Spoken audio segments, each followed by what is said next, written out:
dealers. We make it easy. I'm Chris McGee alongside Danny Green and James Worthy. We have Mike Trudell out there in Houston. The Lakers go up 3-0 on Houston, one of the most improbable comebacks in regulation, down 6 with 30 seconds left. The resilience, the guts, what an effort.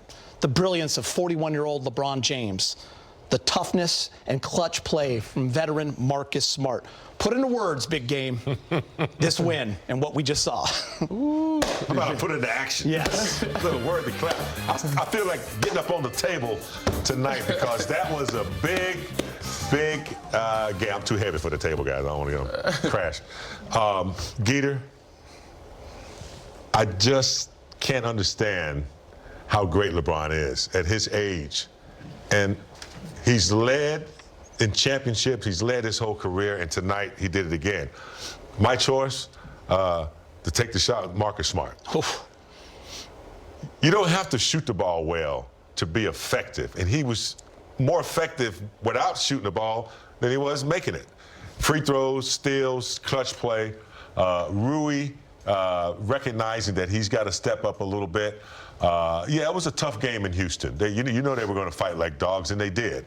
But I thought the patience and the coolness under pressure down the stretch, it was some crazy plays. Referees wasn't making calls, some lazy passes, I thought, maybe from fatigue, but overall they got it done. Gutsy win. Listen, I'm going to say something real quick to you. Yeah. You and I were not happy no. in that final minute of regulation. You see all this, everybody? It was messy. This is what I was writing with 30 seconds left. Like he said, there was some We thought passes. It was a golden opportunity maybe slipped away. Man, they had the lead the whole game. Yes. And they let it slip away in that fourth quarter. They gave them life. Got to give credit to Houston. They fought. When they were down a man, KD being out, Alperen Sengun, Jabari Smith had a heck of a game. They stepped up. Reed Shepherd, they made shots time and time again. But toward the end, it even got messy on both sides. They gave an opportunity. And Bron had a switch with Alperen Sengun at the top of the key. He attacked him, felt like he got tripped, didn't get this foul, tried to turn it over, and that possession didn't get back. Sengun got a layup. Somehow Marcus Smart fought, made gutsy plays, offensive rebounds, but got a steal, 2 get 3 free throws, keep them in the game. Bron redeems himself, hits another 3, they tie it up. Behind the steal from behind. Still a poke from behind, throw ahead pass is still kind of messy. Pump fake, reload 3. Ties the game up. Same possession happens in end of overtime. Bron gets a switch on Sengun, drives to the basket. This time, thought he might have got fouled, didn't get the call, but he runs back on defense, makes winning plays, gets rebounds, throws it in, dives on the floor, deflects it, steals it from Sengun, gets on the floor, tries to get a jump ball. They won 2 jump balls, but this was like a gutsy one. It went back and forth. Some of it kind of messy, but this was basketball. It's playoff basketball, and this is what we love to watch and what we love to see. And if you didn't see the game, Danny just gave you the great cliff notes right there. It absolutely broke it down. And with that, the Lakers lead the Rockets 3-0. Here's Marcus Smart, the hero of the game, with Mike Trudell. All right, Marcus, man, what an incredible comeback. Let's start in the fact where you force the OT, down 6 with about 29 seconds left. You almost never see something like that happen in the NBA. The first thing you did was get your hands on the ball somehow, get the steal. Can you take me through that before you get to the free throw line? Yeah, they were trying to get the ball to some man, and Jabari kind of picked his dribble up and was in a no-man zone. And, he threw a lofty pass that allowed me to get time to get back. I got it. And, I just wanted to make a play. I knew that they were going to, try to press up us on the 3, probably a little bit too overzealous with it, and I got the foul, made 3, and then Bron came down, did his thing, sent it to overtime for us. Lakers fans are getting to know you this year, but that's just part of your DNA. You don't think about the score and never giving up? Never giving up, because you never know. There's always more time in the game than you realize. You always got a chance. So then LeBron James ends up picking the pocket, Reed Shepherd. He gets the ball. You see that go in the air. What are you thinking? Oh, it's a bucket. I already knew. I had my hands up. You can see my hands are already up. And he did what he does best, man. He makes big-time plays. That's why he's one of the greatest, if not the greatest, to do this. Then you do a lot more in the overtime. You're back to the free throw line. You're getting over 20 points. You have 5 steals for a second straight playoff game.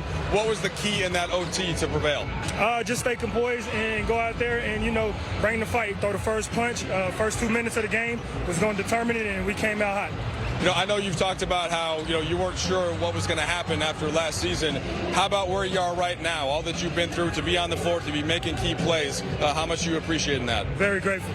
I'm blessed. beyond measures. I thank God every day because at any given moment, this could have been over for me, right? And it could be over for any one of us. So being able to get back out here with the team, with a group of guys who's really, appreciated me, brought me in, and, showed me love. So it feels real good, and I'm very appreciative. Last one for you. Of course, this isn't over yet. It's 3 games. You got to win 1 more. What's the key? Keep with it. We can't beat the team. They're their home. They just lost a nail biter, and we know they're going to come out punching and ready to claw and scratch, and we got to be the ones to do it first. Go get some rest. Thanks, man. Marcus Smart getting a hug from LeBron James, Magic Johnson, and now Marcus Smart.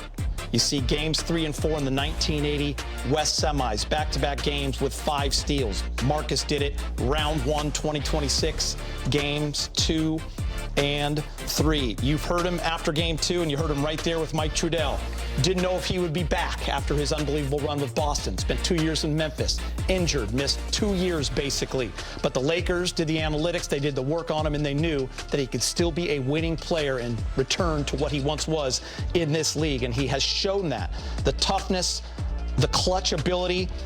8 points in overtime. He had 21 total on just 10 field goal attempts, 9 of 11 from the free throw line, 2 of 4 from 3, and he also had 10 assists and 4 rebounds. Incredible, James. I love players who know how to find multiple ways to play the game. If you're not shooting well, I'm going to lock you up. If I'm going to get to the free throw line. I'm going to make some assists. I'm going to dive on the floor. He has so many ways that he affects the game that, you just can't close him down on 1 or 2 things. He's a chef, Geeter. He's a chef. He's cooking. You open the refrigerator and there's nothing in there. He can cook you a nice meal out of whatever you have in your refrigerator, man. He just gets it done. I love Marcus Smart. By the way, amazing analogy. Danny. Chef, man. With 30 seconds left in this game, the Lakers are down 6 points. They have the win probability on all those apps. 3% chance to win. Game was basically over. The Lakers were going back on defense and almost a surrender moment. Nobody told Marcus Smart. He gets the steal, draws the foul, hits 3 free throws that makes that play possible for the Lakers to tie the game on the LeBron 3. Yeah, I mean, again, like what Big Game was saying, just his impact. He can impact in so many different ways, and he doesn't give up. And I think that his fearlessness and his unawareness, some people might say, like he just is a wild card, but that is to an advantage for him. Like him having that kind of that mindset of F it, I'm not giving up, I'm not giving in, and I'm gonna make plays. He's not scared to try things. He's not scared to do things. So these possessions are what makes him great. And said a lot of these were in the stat sheet, but some of the things that don't show up in the stat sheet. Him finding guys, getting guys in the right position, offensive rebounds, free throws, obviously the 5 steals that you've seen, the 10 assists. He's a floor general. Nobody expected them to be able to have that with Luka and Austin going out. You're missing 2 really good ball handlers, and then you have Luke Kennard step up, and you have Marcus Smart step up. He had 10 assists tonight. He's finding Jackson Hayes. He's finding DeAndre Ayton. He's doing so many different things when it comes to leadership and impact, like Big Game said. And it doesn't have to be on offensive end of the floor. It could be defense and deflections and just setting guys up. I want to talk LeBron before we go to JJ, because no 41-year-old in the history of basketball has played 45 minutes in a game until tonight.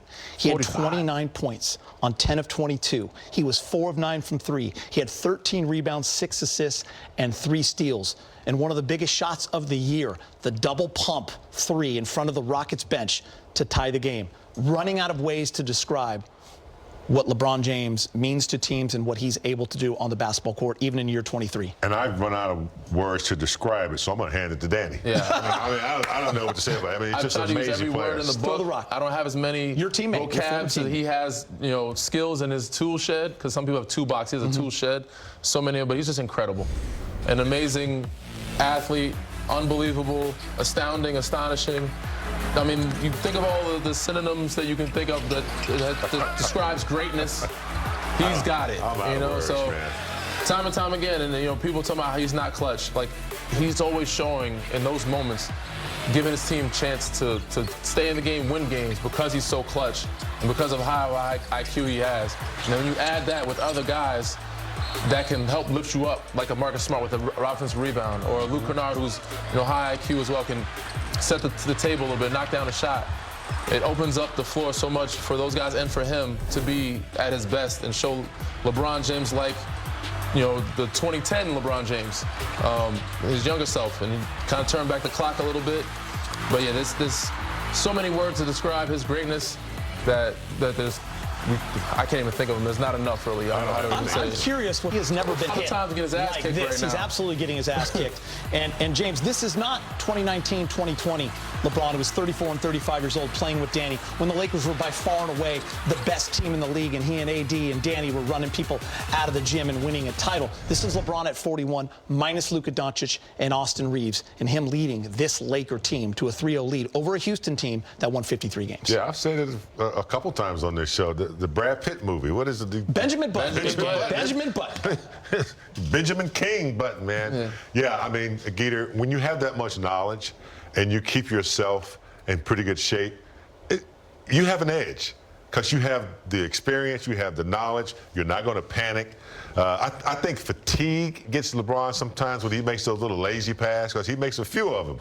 I guess he's expecting the players to come back to the ball, but he's just phenomenal, man, and he wants to win. He wants to win. Phenomenal is the word, but again, I think because he has such a mental edge over everybody else, he finds a way to push his body to do those things, push himself through the limits to make those extra winning plays.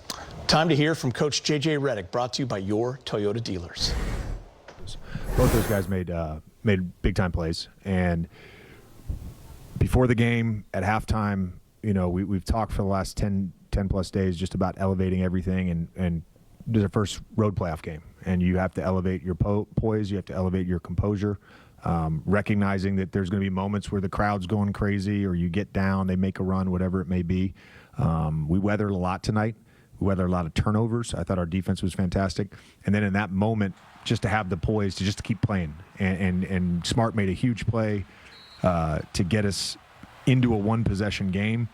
And then coming out of that timeout, for them, we wanted to get a trap, and Rui and Bron did a good job of just putting pressure on Shepherd, and obviously we make the steal, and Bron hits a big-time shot.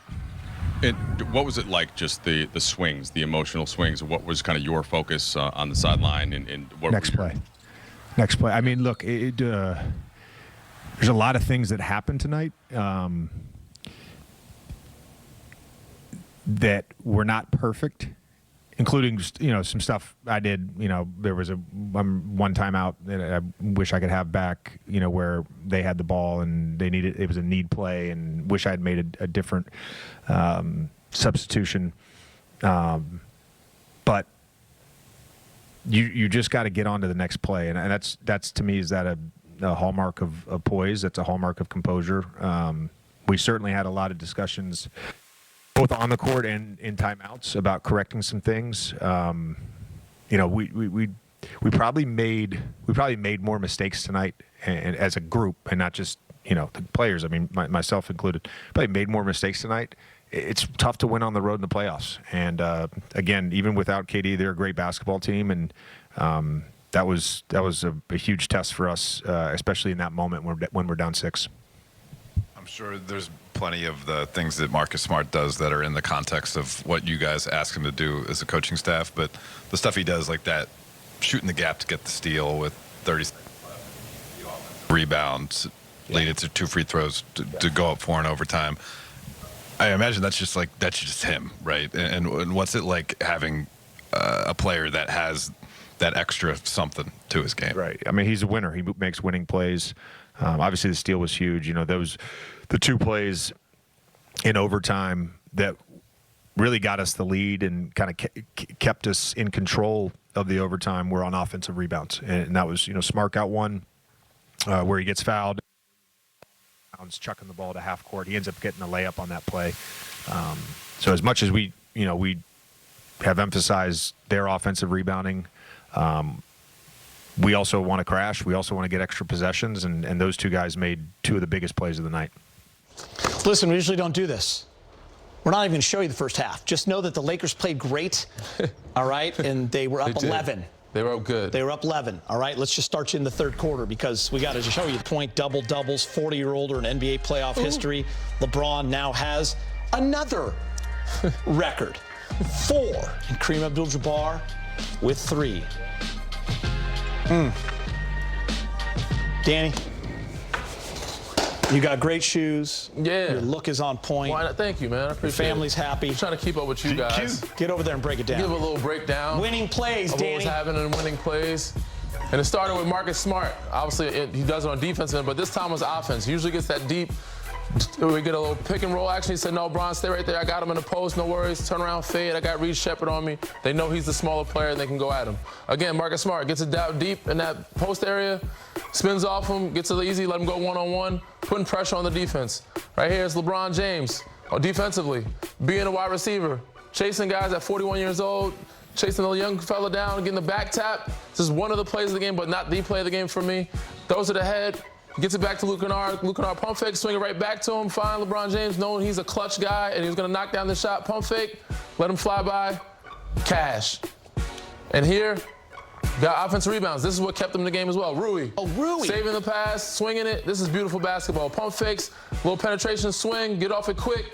Another pump fake, swing, find LeBron. LeBron kick it to the corner, pump fake. And then Rui, he recognizes who he has on him. Who is it? Reed Shepard. He's a little bit smaller than me. I'm going to pump fake. I'm not going to settle. I'm going to get to the rim. And knowing that I'm a bigger body, I'm going to finish with 2 real strong off the glass.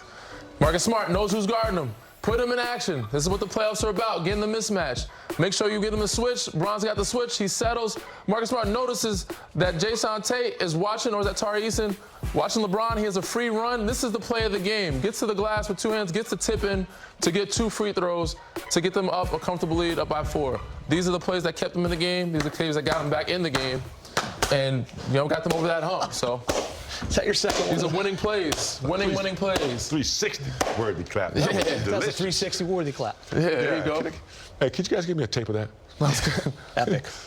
Great finish. Just happy, man. I'm just happy that was a great win. The Lakers have. We're going to hug after this show, man. You don't understand, Danny, what we've been through the last 15 years. And to start the series, nobody thought, who would thought they'd be in this position right now, right? They're up 3-0. You know now, cloud 9. Come on, man. Without your 2 best players being up 3-0? Yeah. That's something to celebrate about. That's good chemistry, good coaching, good togetherness. Right Still there. got one more to go, right? Exceptional. Marcus Smart joined Magic Johnson, continues to make his mark in his first postseason game with the Lakers, the highest scoring overtime ever since 1997. Kobe had 12 in 06.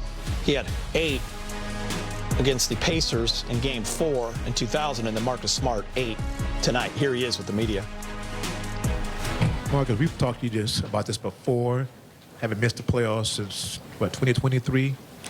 Now that you're back in it, what does this feel like? How much are you looking forward to this? Oh, every day.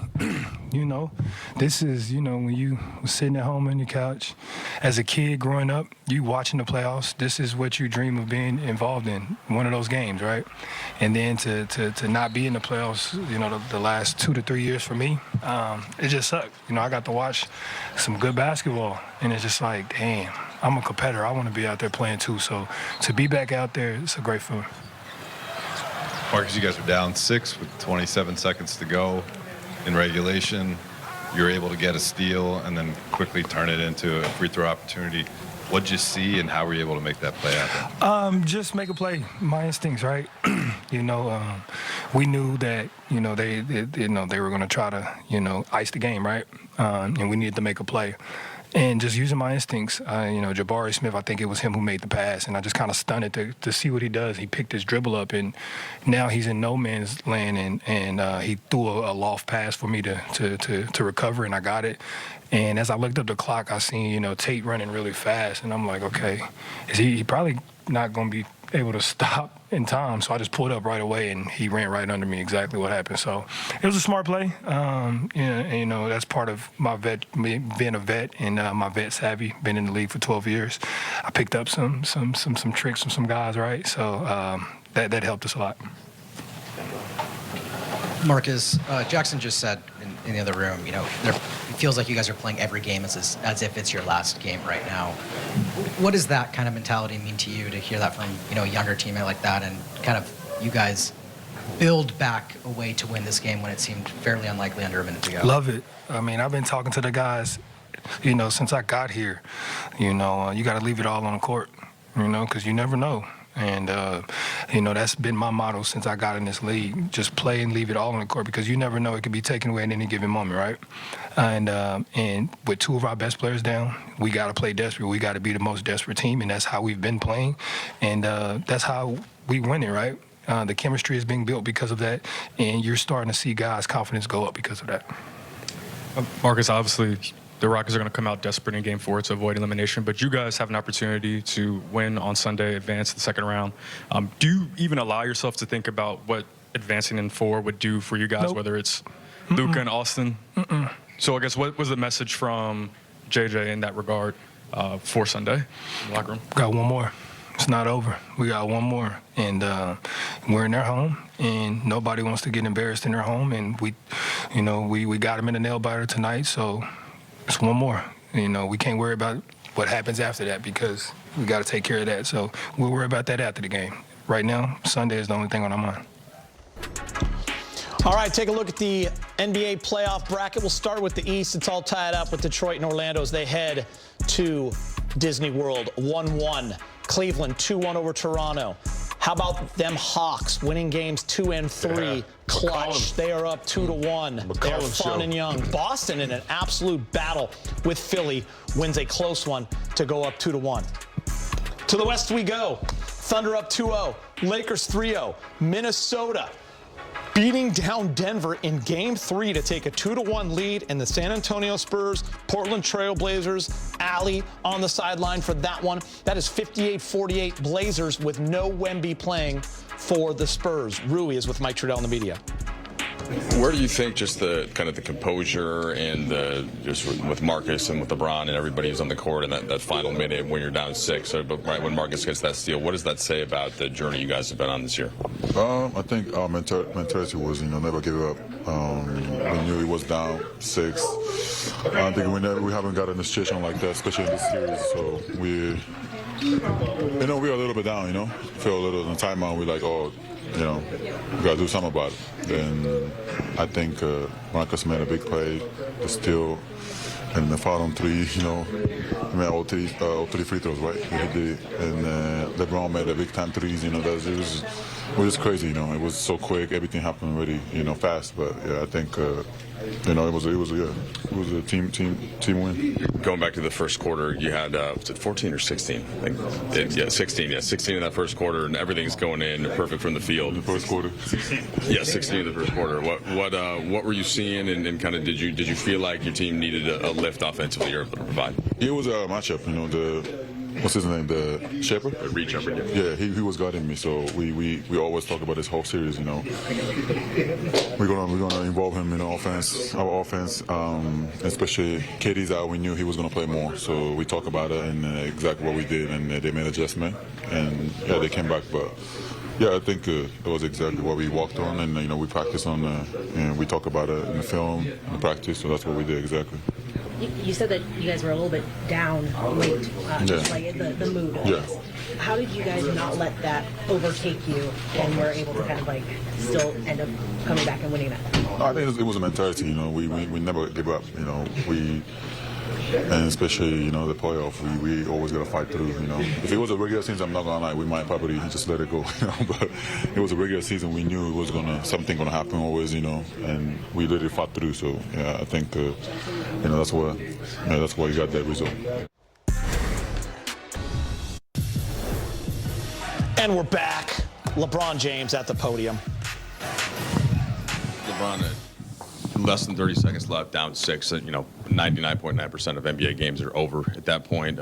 What can you take us through? Kind of, is it the poise, the experience, the first with Marcus and the steal and the 3, and then you with the steal? Can you kind of just take us through those sequences? Yeah, I mean, the game's never over till the zeros on the clock, obviously, and Marcus was able to get that steal.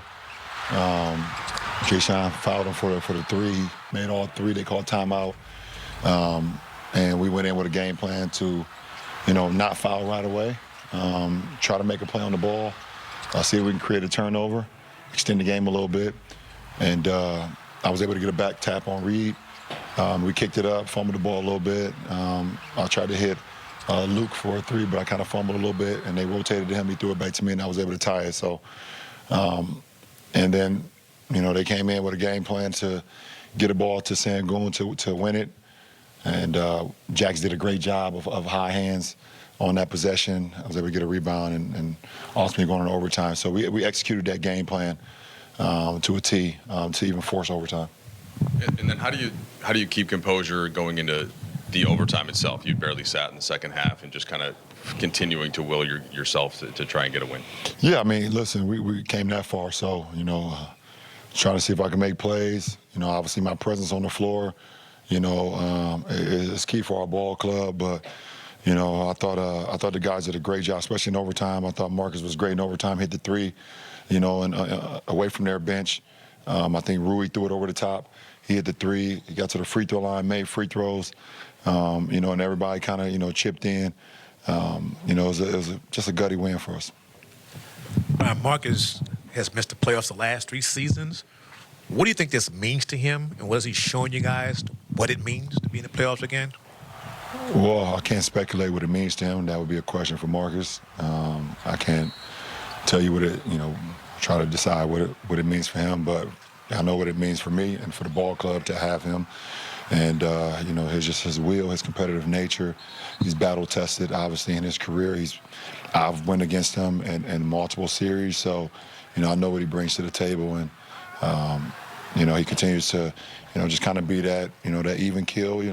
There's a lot of things that happen throughout the course of a postseason game where you can be, high or low, but certain guys that's been battle-tested know how to stay even keel. So it's great to have one on your side.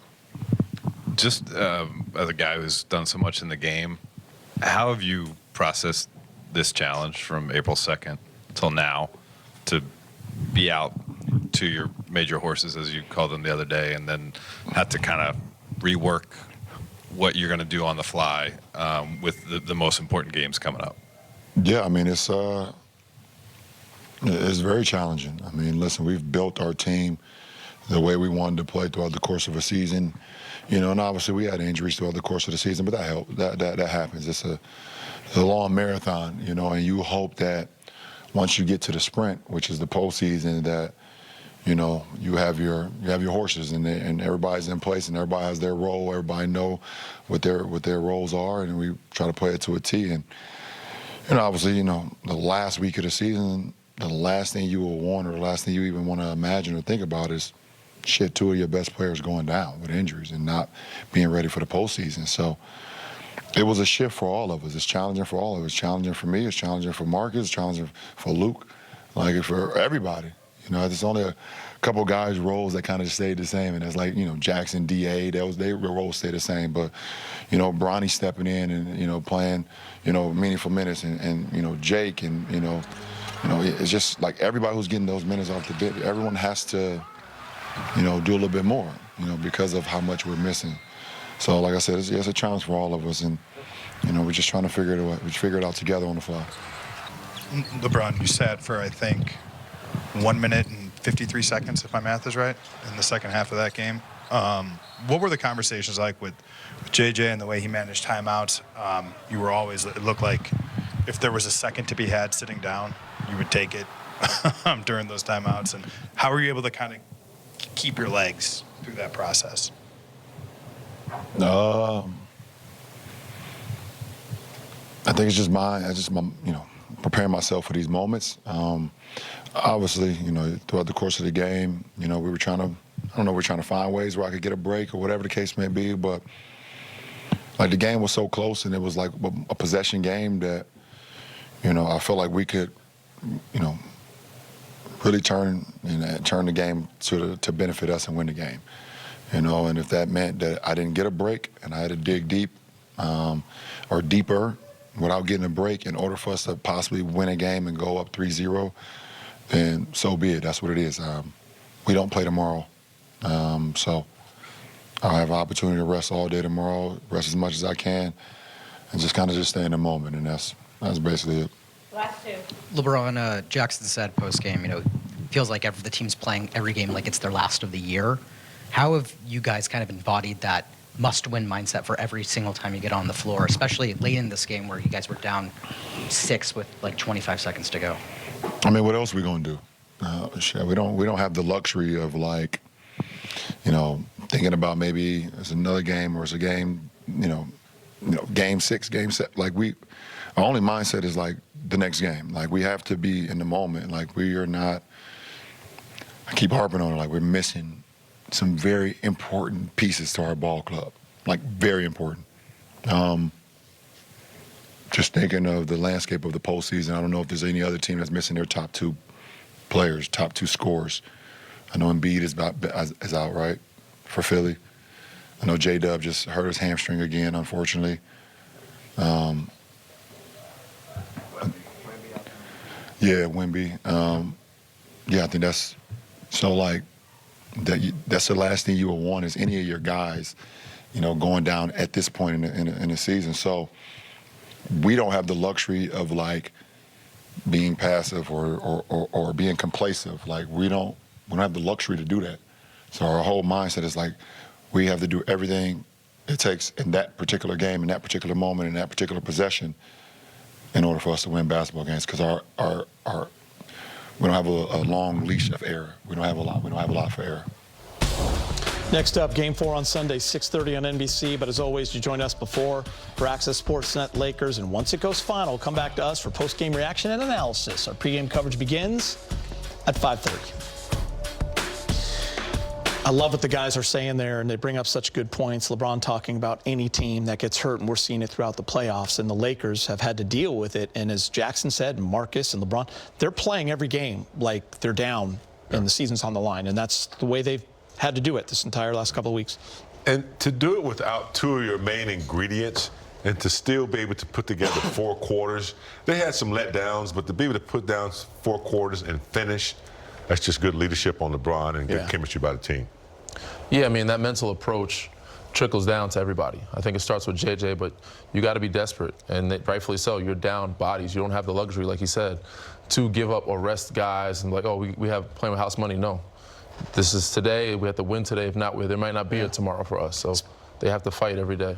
All right, gentlemen, that was a fun one. It was. It was fun. More fun ones to come. For Danny and for Big Game, Mike Trudell, I'm Geeter, and we will see you Sunday at 5:30. The Lakers have a chance to clinch the series and move on.